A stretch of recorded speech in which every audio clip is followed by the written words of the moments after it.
찬송가 370장 부르겠습니다. 370장 찬송. 주 안에 있는 나에게 딴 근심이 있으랴. 십자가 밑에 나가 내 짐을 풀었네. 주님을 찬송하면서 할렐루야 할렐루야. 내 앞길 멀고 험해도 나 주님만 따라가리. 그 두려움이 변하여 내 기도 되었고 전날의 한숨 변하여 내 노래 되었네. 아멘. 주님을 찬송하면서 할렐루야 할렐루야. 내 앞길 멀고 험해도 나 주님만 따라가리. 내 주는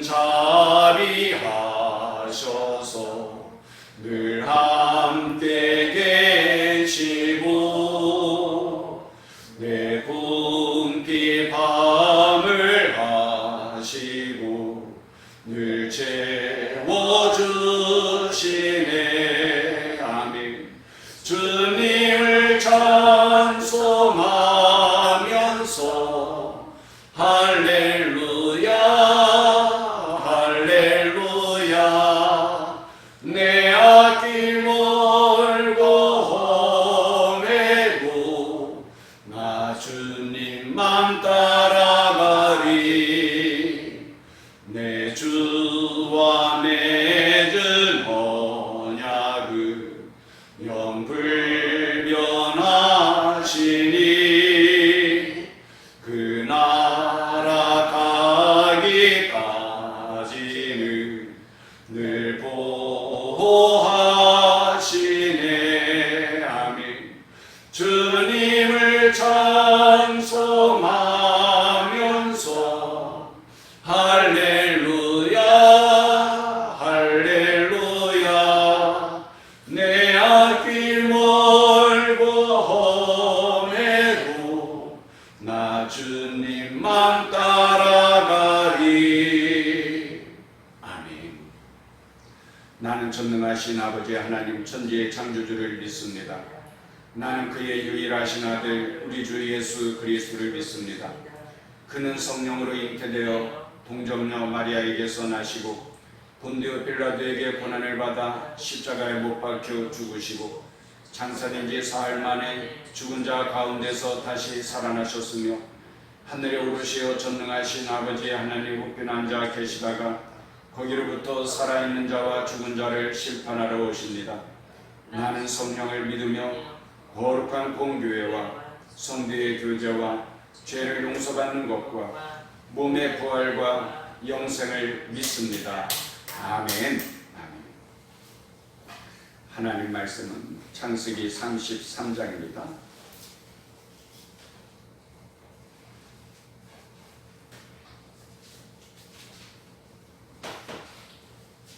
창세기 33장 말씀 같이 있습니다. 야곱이 눈을 들어보니 에서가 400명의 장정을 거느리고 오고 있는지라. 그의 자식들을 나누어 레아와 라헬과 두 여종에게 맡기고 여종들과 그들의 자식들은 앞에 두고 레아와 그의 자식들은 다음에 두고 라헬과 요셉은 뒤에 두고 자기는 그들 앞에서 나아가되 몸을 7번 땅에 굽히며 그의 형 에서에게 가까이 가니 에서가 달려와서 그를 맞이하여 안고 목을 어긋맞추어 그와 입 맞추고 서로 우니라. 에서가 눈을 들어 여인들과 자식들을 보고 묻되 너와 함께한 이들은 누구냐? 야곱이 이르되 하나님이 주의 종에게 은혜로 주신 자식들이니이다. 그때의 여종들이 그의 자식들과 더불어 나와 절하고 레아도 그의 자식들과 더불어 나와 절하고 그 후에 요셉이 라헬과 더불어 나와 절하니 에서가 또 이르되 내가 만난 바 이 모든 때는 무슨 까닭이냐. 야곱이 이르되 내 주께 은혜를 입으려 함이니이다. 에서가 이르되 내 동생아 내게 있는 것이 족하니 네 소유는 내게 두라. 야곱이 이르되 그렇지 아니하니이다. 내가 형님의 눈앞에서 은혜를 입었사오면 청하건대 내 손에서 이 예물을 받으소서. 내가 형님의 얼굴을 배운즉 하나님의 얼굴을 본 것 같사오며 형님도 나를 기뻐하심이니이다. 하나님이 내게 은혜를 베푸셨고 내 소유도 족하오니 청하건대 내가 형님께 드리는 예물을 받으소서 하고 그에게 강권함에 받으니라. 에서가 이르되 우리가 떠나자. 내가 너와 동행하리라. 야곱이 그에게 이르되 내 주도하시거니와 자식들은 연약하고 내게 있는 양떼와 소가 새끼를 데리고 있은즉 하루만 지나치게 몰면 모든 떼가 죽으리니 청하건대 내 주는 종보다 앞서가소서. 나는 앞에 가는 가축과 자식들의 걸은 대로 천천히 인도하여 세일로 가서 내 주께 나아가리이다. 에서가 이르되 내가 내 종 몇 사람을 내게 머물게 하리라. 야곱이 이르되 어찌하여 그리하리이까. 나로 내 주께 은혜를 얻게 하소서 하며 이날에 에서는 세일로 돌아가고 야곱은 숫곳에 이르러 자기를 위하여 집을 짓고 그의 가축을 위하여 우리간을 지었으므로 그 땅 이름을 숫곳이라 부르더라. 야곱이 밧단아람에서부터 평안히 가나안 땅 세겜 성읍에 이르러 그 성읍 앞에 장막을 치고 그가 장막을 친 밭을 세겜의 아버지 하몰의 아들들의 손에서 베크시타에 샀으며 거기에 제단을 쌓고 그 이름을 엘로 헬스이라라 불렀더라. 아멘. 아멘. 이 한 주간 동안도 주님과 동행함으로 기쁨과 행복이 넘치는 좋은 날들이 되기를 축복합니다. 예수 그리스도께서 우리의 모든 죄값을 대신하여 십자가에 달려 돌아가심으로 말미암아 우리가 죄의 노예로부터 사탄의 노예로부터 해방되었습니다. 이렇게 얻은 소중한 자유를 우리가 육체의 욕심과 육체의 욕망을 따라서 살면 안 됩니다. 오직 사랑으로 서로 종노릇하라고 말씀하셨습니다. 예수님은 만왕의 왕으로서 얼마든지 왕노릇하실 수 있지만 우리 주님은 왕노릇하시지 아니하시고 오히려 제자들의 발을 씻어주시는 종노릇을 하는 섬기는 삶을 보여주셨습니다. 그러면서 너희도 이와 같이 행하라고 우리에게 명령하셨습니다. 이 한 주간 동안도 우리가 사랑으로 섬기는 자의 삶을 살아갈 수 있도록 힘쓰시기를 바랍니다. 야곱은 하나님의 명령을 따라서 이제 하나님께서 약속하신 가나안 땅을 향하여 나아갑니다. 그런데 가나안 땅에 들어가기 위하여서는 무엇보다도 에서와 화해하는 것이 중요하죠. 형 에서가 죽이려고 하였기 때문에 그 멀리 밧단아람까지 도망가서 부피 생활을 할 수밖에 없었고 이제 하나님께서 명령하셔서 그 밧단아람을 떠나서 가나안 땅으로 들어가야 되는데 형 에서와 어떻게 화해를 이룰 수 있을 것인가? 이것이 아주 어려운 난관을 통과해야 되는 문제이죠. 더욱이 앞에 갔던 종들로부터 소식을 들을 때에 에서가 400명의 장정을 거느리고 지금 야곱을 향하여서 나오고 있다는 거예요. 얼마나 두렵고 떨리는지 야곱은 지난밤에 하나님 앞에 매달리면서 기도하였던 것이죠.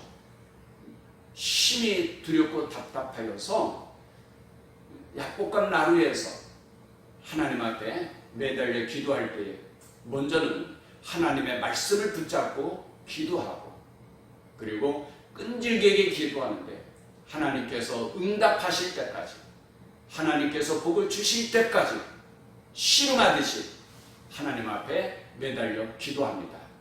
그럴 때에 천사가 야곱의 그 허벅지 관절을 내려치는데 그만 허벅지 관절이 골절되고 말았어요. 얼마나 아팠겠습니까? 그런데도 야곱은 그 천사를 붙잡고 씨름하면서 놓지 않고 기도를 하는 거예요. 그래서 마침내 하나님께서 야곱에게 복을 주시면서 그 이름을 이제 이스라엘이라고 하리라고 말씀하셨습니다. 하나님의 자녀의 특권은 바로 기도하는 데 있다. 우리가 기도하면은 하나님께서 응답하여 주시는 것을 믿습니다. 특별히 우리가 기도할 때에 하나님의 약속의 말씀을 붙잡고 기도하는 게 좋고, 또 기도하다가 때로는 실망될 때도 있지만은 그래도 낙심하지 말고 야곱처럼 끈질기게 기도하자. 그러면 반드시 하나님께서 우리의 기도에 응답하여 주시고 또 도와주시고 은혜 주시고 복을 주실 것을 믿습니다.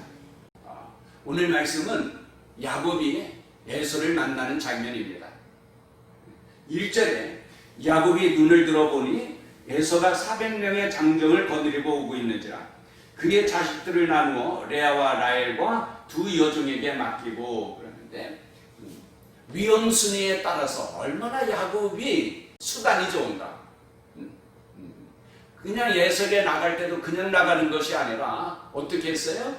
두 여종과 그의 자녀들을 가장 앞세우고, 그리고 그 뒤에는 레아와 그의 자녀들, 그리고 가장 뒤에 라헬과 요셉을 따라가게 하고, 그리고 자기는 가장 앞서서 3절에 보면은 자기는 그들을 앞에서 나아가되 몸을 7번 땅에 굽히며 그의 형 에서에게 가까이 가니 이제 죽으면 죽으리라.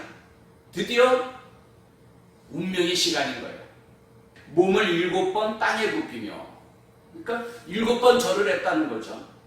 그러면서 그 형 에서에게 나아가는데 한번 상상해 보세요. 그 지난밤에 옛날 개역성경에서는 환도뼈라고 그랬는데 천사가 야곱의 환도뼈를 내리치면서 위골됐단 말이에요. 부러졌단 말이에요. 얼마나 아프겠나 생각해 보세요. 그 아픈 다리를 끌고 지금 에서에 나가는데 어떻게 나갔겠어요? 그 모습이. 저는 배우가 아니라 연기할 수 없는데 아마 연기를 한다고 그러면은 쩔룩거리면서 가장 불쌍하고 가장 비참할 수밖에 없는 그 모습으로 지금 형 앞에 나가는 거예요. 얼마나 쩔뚝거리면서 걸어가는데 에서가 볼 때에 너무 불쌍한 거예요. 너무 추건한 거예요. 오죽하면은 4절에 보면은 에서가 달려와서 그런 거예요. 에서가 달려와서 한 발자국 한 발자국 앞에 내딛는 것이 너무 고통스럽고 아마 뭐 넘어져가면서 그랬을 거예요. 다리 쩔룩거리면서. 그렇지 않겠어요? 허벅지 관절이 부러졌으니까 이게 제대로 걸을 수 있느냐 말이에요. 쩔룩거리면서 나오는데 도저히 앞으로 나오질 못하는 그 모습을 보면서 에서가 얼마나 동생 야곱이 치근하고 불쌍했으면은 에서가 달려왔겠느냐 그 말이에요. 그렇잖아요. 여러분, 지난밤에 야곱이 기도할 때에 하나님께서 그 야곱의 허벅지 관절을 내리칠 때에 얼마나 야속했겠어요. 생각해 보세요. 그렇게 하나님의 말씀을 붙잡고 하나님 앞에 매달리면서 열심을 다해서 목숨을 걸고 기도할 때에 하나님이 칭찬해 주셔야죠.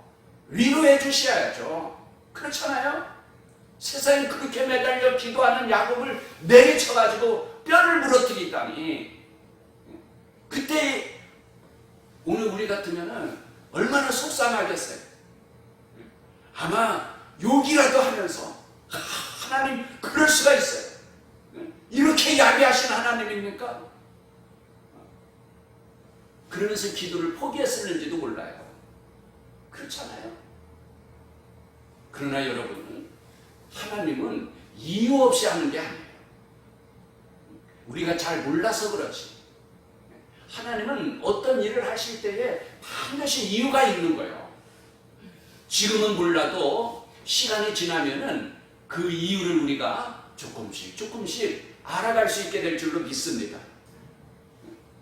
지금 야곱에게 있어서 가장 큰 숙제는 뭐예요? 형 에서와 화해해야 되는 건데 에서의 마음을 어떻게 누그러뜨릴 수 있는가? 어떻게 그 20년 동안 쌓여있는 야곱을 향한 그 미움, 분노, 원망 이것을 가라앉히고 해결하여서 화해를 이룰 수 있는가? 하나님은 아시잖아요. 야곱을 가장 불쌍한 모습으로 비춰지게 될 때에 형 에서의 마음은 그 20년 동안 쌓여있는 응어리가 다 사라지는 거예요. 그 분노와 그 원한이 눈 녹듯이 다 사라질 수 있는 거예요. 그를 위하여서 하나님은 뭐예요? 환도뼈를 부러뜨린 거죠. 드디어 에서의 그 마음은 야곱을 불쌍히 여기면서 야곱을 사랑하게 되는 거예요. 그래서 4절에 계속해서 에서가 달려와서 그를 맞이하여 안고 목을 어긋맞추어 그와 입 맞추고 서로 우니라 껴안으면서 우는 거예요. 완전한 화해가 이루어진 거죠. 이제는 동생 야곱을 긍휼히 여기고 사랑해 주는 거예요. 그래서 펑펑 우는 거죠. 여러분, 이것이 그냥 쉽게 저절로 됐는가? 아니에요. 기도에 대한 응답인 것을 믿습니다. 야곱이 뭐 선물도 보내고 뭐 지혜롭게 수단 방법 뭐 동원해 가지고 이렇게 이루어진 것인가? 아니에요. 하나님의 은혜입니다. 기도에 대한 응답입니다. 형 에서가 묻잖아요. 5절을 보면 에서가 눈을 들어 여인들과 자식들을 보고 묻되 너와 함께한 이들은 누구냐? 야곱이 이르되 하나님이 주의 종에게 은혜로 주신 자식들이입니다. 하나님이 은혜로 주신 자식들이다. 여러분, 우리가 믿음 없이 볼 때는 뭐예요? 야곱이 20년 동안 고생해서 머슴살이 하면서 얻은 아내고 자식들 아닙니까? 최선을 다해서 일했기 때문에 이런 아내와 자녀들을 얻은 거잖아요. 아니에요. 야곱은 뭐라고 고백합니까? 하나님이 내가 한 게 아니에요. 하나님이 주의 종에게 은혜로 주었다는 거예요. 내가 열심히 최선을 다해서 수고하고 노력하였지만은 그러나 그 모든 것들을 결실맺게 하여 주신 분은, 누릴 수 있게 하여 주신 분은 하나님이신 것을 믿습니다. 그 바울도 그러잖아요. 나의 나된 모든 것이 하나님의 은혜입니다. 이게 바른 믿음입니다. 또 8절을 보면 에서가 또 이르되 내가 만난 바 이 모든 때는 무슨 까닭이냐? 야곱이 이르되 내 주께 은혜를 입으려 함이니이다. 앞에 종들이 그 많은 예물들을 가지고 나올 때에 말하도록 하였죠. 내 주인 야곱이 형 에서에게 드리는 선물입니다 했단 말이에요. 그거 이제 확인하는 거죠. 그게 다 뭐냐? 그러니까 야곱이 내가 은혜 입기 위해서, 용서받기 위해서 드리는 예물입니다. 그렇게 이야기하니까 에서가 뭐라고 말해요? 나는 이미 다 용서했다. 그리고 하나님이 나에게도 많은 가축을 주었다. 이거 받지 않아도 된다 그래요. 그랬더니 야곱이 아닙니다. 아닙니다. 이제는 감사함으로 기뻐서 드리는 겁니다. 그 말이에요. 그러니까 그 전에는 뭐예요? 내가 살기 위해서, 용서받기 위해서 드리는 거라고 그런다 그러면은 이미 내가 용서받았고 은혜를 입었으니까 이제는 기뻐서, 자원해서, 감사함으로 드리는 겁니다. 11절에 하나님이 내게 은혜를 베푸셨고 내 소유도 좁아오니 청하건대 내가 형님께 드리는 예물을 받으소서 하고 그에게 간곤함에 받으니라 그런 거예요. 얼마나 이제 바른 관계로 회복되어졌는지. 선물 없이도 또 선물을 드려도 뭐예요? 이제는 내가 살기 위한 것이 아니라 고마워서 감사해서 드리는 것입니다. 하나님의 은혜가 감사하고 형님의 그 용서가 감사하고. 가장 또 야곱의 말 가운데서 우리에게 감동을 주는 말이 있죠. 10절을 보면은 내가 형님의 얼굴을 배운즉 하나님의 얼굴을 본 것 같사오며, 다 용서하고 사랑으로 가득한 형의 얼굴이 뭐예요? 하나님의 얼굴과 같더라 하는 거예요. 오늘도 그렇습니다. 우리의 마음 가운데 용서와 사랑으로 가득할 때에 우리의 얼굴이 하나님의 얼굴처럼 밝게 빛나게 되는 줄로 믿습니다. 여기에 바로 하나님의 임재를 느낄 수 있는 것이죠. 오늘도 우리가 어느 곳에 있든지 이렇게 사랑으로 가득함으로 인하여서 우리의 얼굴이 하나님의 얼굴과 같이 밝게 빛날 수 있기를 바랍니다. 이것이 또 기도에 대한 응답이에요. 앞에서 32장을 보면은 분이엘이라 그랬어요. 분이엘. 분이엘이 뭐였냐면은 하나님의 얼굴이라는 뜻이거든요. 하나님의 얼굴. 형을 보면서 하나님의 얼굴을 보게 된 거예요. 기도에 대한 응답입니다. 오늘도 우리가 기도할 때 하나님이 응답하여 주실 것을 믿습니다. 또한 우리가 어느 곳에 있든지 사랑으로 가득함으로 말미암아 하나님의 얼굴과 같이 밝고 빛나고 그곳에 하나님의 임재함을 느끼고 누릴 수 있기를 축복합니다. 기도하겠습니다. 하나님 아버지 감사합니다.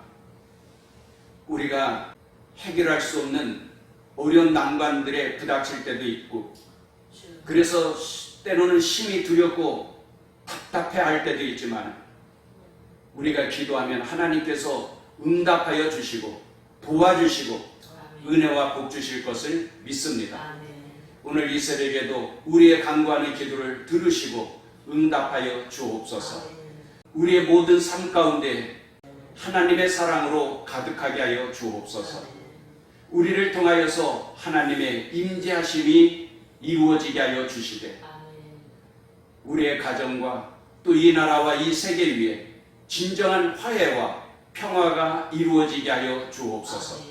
예수님의 이름으로 기도합니다. 아멘.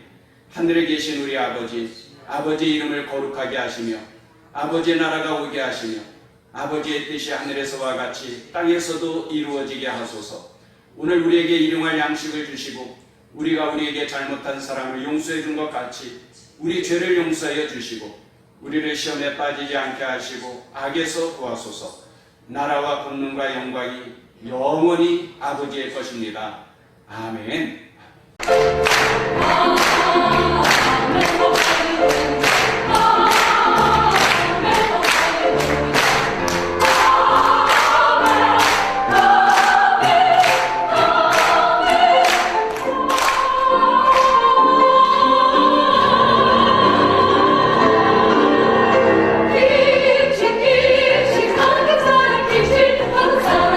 김치 없이 걷던 던다이요. 김치 하는 사람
역사와 지리를 읽는 성경 7째 시간입니다. 부대에서 당직사관이 순찰을 도는데 아무리 둘러보아도 불침번이 보이지 않는 것이었습니다. 화가 난 당직사관이 불침번 어디에 있어? 소리를 지르자 고함 소리에 내무반의 모든 병사들이 벌떡 일어났습니다. 그때에 내무반 구석에서 저 여기 있습니다. 당직사관이 가까이 다가가서 보니 그만 불침번 근무자가 이불을 뒤집어 쓰고 누워있는 것이었습니다. 불침번, 너 왜 이러고 있어? 그러자 저는 지금 잠복 근무 중입니다. 요즘 내로남불이 유행어가 되었습니다. 상대방의 행위는 비판하고 공격하면서도 자기의 행위에 대하여서는 합리화 또는 정당화시키는 것입니다. 법이나 규칙이 자기 마음대로 재해석되면 질서가 무너지고 타락하고 결국은 망할 수밖에 없습니다. 주님은 오히려 내 눈 속에 둘보를 보라고 말씀하십니다. 나에 대해서는 엄격하고 다른 사람에 대하여서는 관용할 줄 알아야 합니다. 지난 시간까지는 구약 성경의 역사적 배경을 살펴보았고 본래 이 시간부터는 신약 성경의 역사적 배경을 살펴보려고 했는데 먼저 구약 성경의 지리적 배경부터 간단히 살펴보려고 합니다. 먼저 양해를 구해야 할 것은 스위처가 없기 때문에 컴퓨터의 지도를 선명하게 보여드릴 수 없고 고대 근동지도 한 장으로 구약 성경의 전체를 설명할 수밖에 없는 것에 대하여서 죄송하게 생각합니다. 성경에 나오는 사건들이 구체적으로 어디에서 일어난 사건인가를 살펴보려면 상세한 지도가 필요하죠. 그리고 각 성경의 내용을 읽으면서 그 사건들이 어디에서 펼쳐진 것인가를 살펴보아야 합니다. 하지만 우리는 숲의 윤곽을 살펴보듯이 구약 성경의 전체적인 지리적 배경만 살펴보려고 합니다. 예를 들어서 출애굽기는 어디에서 시작해서 어디에서 마치고 또 민수기는 어디에서 시작해서 어디에서 마치게 되는가 할 때에 출애굽기는 애굽의 고센 땅에서 출발하게 되죠. 그래서 광야에서 많은 사건들이 일어나게 되다가 마침내 시내산에 이르게 됩니다. 시내산에서 하나님께서는 성막을 세우도록 명령하십니다. 출애굽기는 여기에서 성막 세우는 것으로 맞춰지게 됩니다. 출애굽기 34장 32절에 그 후에야 온 이스라엘 자손이 가까이 오는지라 모세가 여호와께서 시내산에서 자기에게 이르신 말씀을 다 그들에게 명령하고 그리고 출애굽기 40장 마지막 16절 이하에 모세가 그같이 행하되 곧 여호와께서 자기에게 명령하신 대로 다 행하였더라. 둘째 해 첫째 달 곧 그 달 초하루에 성막을 세우니라. 그러면서 출애굽기가 맞춰지게 됩니다. 그러니까 여기 시내산에서 성막을 세우게 되죠. 다 세우고 출애굽기는 끝나요.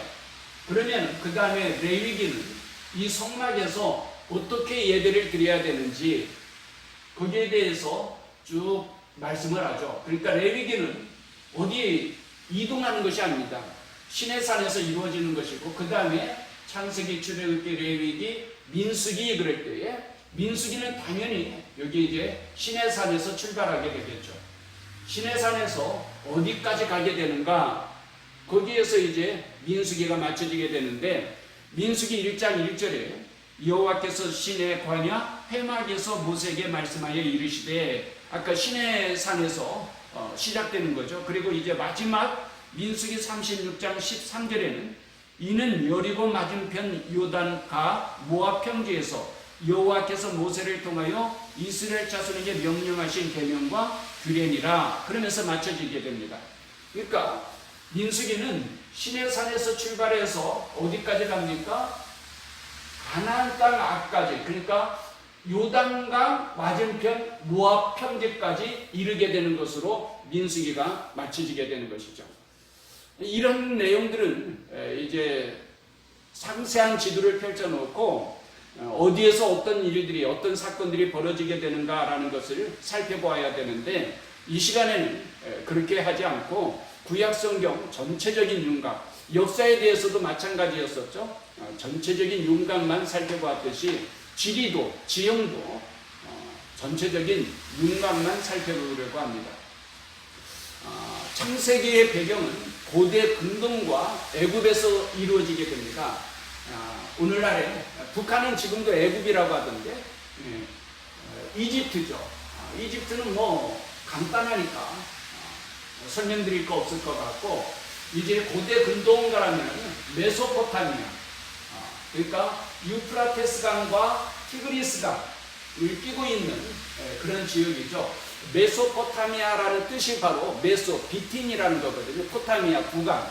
그러니까 유프라테스 강과 티그리스 강, 그 주변 지역을 메소포타미아라 그렇게 일컫습니다.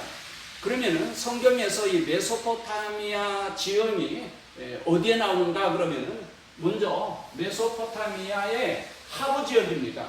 하부 지역은 이제 시날 땅이라 그러는데 창세기 10장 바벨탑 사건이 이루어지는 것이 바로 시날 땅이죠. 시날 땅을 반으로 나누어서 오른쪽은 갈대아라 그럽니다. 갈대아의 수도가 바로 우르죠. 그러니까 아브라함의 아버지 데라 때에 갈대아 우르에서 살았던 것입니다. 그러다가 이제 하나님의 명령을 따라서 갈대아 우르에서 하란까지 가게 되죠. 여기를 이제 밧단아람이라 그러는데 밧단아람의 수도가 바로 하란입니다. 그래 하부 지역이 있고 그 다음에 중부 지역이 있죠. 메소포타미아의 중부 지역. 이 중부 지역에 가장 유명한 그 도시라고 한다고 그러면 바로 니느웨겠죠. 이제 여기에서 아수르가 아시리아라고 그러죠. 수도가 이제 아수르에서 마지막 멸망할 때는 니느웨로 이전하게 됩니다. 성경에 보면은 하부 지역, 중부 지역, 상부 지역 이렇게 나오게 되죠. 그 아브라함의 아버지 데라가 바로 이 하란 지역에까지 이사 왔다가 죽어요. 그러니까 창세기 12장에 하나님께서 아브라함을 부를 때는 사실 우르에서 부른 것이 아니라 하란에서 부른 거죠. 그리고 하란은 나중에 이제 아브라함이 아들 이삭의 아내를 찾을 때에 종을 하란 땅에 보내서 아내를 찾도록 그렇게 하는 내용이 나오고 그 다음에 이삭도 야곱에게 하란에서 그러니까 라반의 딸 중에서 아내를 맞이하라고 그렇게 말씀을 합니다. 하나님은 아브라함을 불러서 가나안 땅으로 인도하는데 이 가나안 땅은 지중해 동해연안의 지역을 가나안 땅이라 그럽니다. 전문 용어로는 레반트라 그러는데 왜 하나님은 아브라함을 불러서 이 가나안 땅으로 인도하시고 가나안 땅을 너와 내 자손에게 영원토록 기업으로 주겠다라고 약속하셨는가? 가나안 땅은 어떤 지역인가? 그럴 때에 이 가나안 땅은 이 모든 제국들이 호시탐탐 노리는 지역입니다. 왜냐하면 이 이집트가 번창하게 되면은 영토를 확장할 때에 북쪽으로 올라가야 되잖아요. 그러면 북쪽으로 올라가는데 길목에 위치한 것이 가나안 땅이에요. 또 북쪽에 있는 제국들도 번창하면서 영토를 확장하게 되면은 이집트를 누리게 되는데 이집트를 가기 위해서는 또 이 가나안 땅을 거쳐서 가게 됩니다. 이 가나안 땅은 아프리카와 아시아와 유럽을 잇는 길목에 위치해 있습니다. 특별히 이 가나안 땅에는 고대의 제국들의 두 개의 아주 발달되어 있는 도로가 있었어요. 고대의 제국들이 이 두 개의 국제도로를 많이 이용을 합니다. 해변을 따라서 만들어진 이 해변길은 비교적 길이 평탄하죠. 그래서 병거들이 많이 사용하는, 전쟁할 때마다 사용하게 되는 그런 도로이고요. 그리고 동부 산악 지역을 따라서 만들어진 킹스 하이웨이, 왕의 대로는 산길이기 때문에 주로 낙타를 이용하여서 상인들이 무역할 때에 많이 사용하게 되는 그런 도로입니다. 그런데 이 두 도로가 만나는 무깃도라는 지역이 있어요. 이 무깃도는 바로 해변길을 통하여서 또 왕의대로와 이어지게 되는 그런 아주 중요한 길목이죠. 그래서 이 무깃도는 애굽에서 북쪽으로 올라갈 때에도 무깃도를 거치게 되고요. 북쪽에 있는 제국들이 남쪽으로 세력을 확장할 때에도 무깃도를 거치게 되고, 무깃도에서 전쟁이 많이 일어나게 돼요. 성경을 보면은. 그리고 이 무깃도를 헬라어나 라틴어로 음역을 번역할 때에 아마겟돈, 바로 이제 여기 무깃도인데, 그래 많은 사람들은 마지막 인류의 전쟁이 아마겟돈에서 실제로 무깃도에서 일어나게 될 것이라고 믿는 사람들도 많이 있습니다. 하나님은 하나님의 백성을 세계의 가장 중심지라고 할 수 있는 가나안 땅으로 인도하신 것입니다. 그러니까 하나님은 하나님의 백성 또는 교회를 세상을 떠난, 세속을 떠난 어떤 산속에서 돌을 닦는다거나 그렇게 부르신 것이 아니라 세상의 빛과 소금으로서 세상 가운데서 하나님의 말씀을 선포하며 모든 인류를 구원하도록 하는 그런 사명을 가지고, 그래서 아브라함을 통하여서 모든 민족이, 열방이 교회를 통하여서 세상의 모든 사람들이 다 구원받을 수 있도록 하나님의 은혜와 축복을 누릴 수 있도록 그렇게 부르셨다는 것입니다. 또 한 가지, 가나안 땅을 일컬어서 흔히 젖과 꿀이 흐르는 땅이라고 말을 합니다. 그런데 불신자들이 여기 가나안 땅에 가서 보면은요, 대부분 다 실망할 수밖에 없고, 야, 하나님께서 어떻게 저 땅을 젖과 꿀이 흐르는 땅이라고 말을 하냐, 이건 완전히 사기친 것이다, 그렇게 말할 수밖에 없는 그러한 지역입니다. 왜냐하면 이 가나안 땅은요, 아주 작은 땅 아닙니까? 우리나라 강원도 정도 되는 그런 아주 작은 땅인데, 그 작은 땅에 광야도 있고요, 유대 광야, 또 사막도 있어요, 네게부 사막, 거기에다가 또 사해도 있죠. 그리고 또 서부 산악지대, 그리고 아까 킹스 하이웨이 말했던 동부 산악지대도 있고요. 또 그 가운데는 중앙 대협곡도 있고요. 무슨 거기가 젖과 꿀이 흐르는 땅이 될 수 있어요? 농사 지을 수 없어요. 그런데 왜 하나님은 이 가나안 땅을 젖과 꿀이 흐르는 땅이라고 말씀하셨는가? 오히려 젖과 꿀이 흐르는 땅이라고 말한다고 하면 우리가 잘 아는 대로 이 애굽의 나일강 하류에 있는 델타라고 그러죠. 삼각주가 바로 젖과 꿀이 흐르는 땅이라고 말해야 될 거예요. 왜냐하면 여기는 아주 비옥한 땅입니다. 그래, 가나안 땅에서, 아브라함이 가나안 땅에서 흉년이 들었을 때에 먹을 양식을 구하러 어디로 갑니까? 바로 여기로 가는 거예요. 젖과 꿀이 흐르는 땅이라고 한다면 여기를 젖과 꿀이 흐르는 땅이라고 그래야지, 광야에다가 사막이 줄을 이루고 있는 가나안 땅을 어떻게 젖과 꿀이 흐르는 땅이라고 말할 수 있는가? 이 부분에 대해서는 다음 시간에 설명드리도록 하겠습니다. 오늘도 주님과 동행함으로 기쁨과 행복이 넘치는 좋은 날이 되기를 축복합니다. 안녕히 계세요.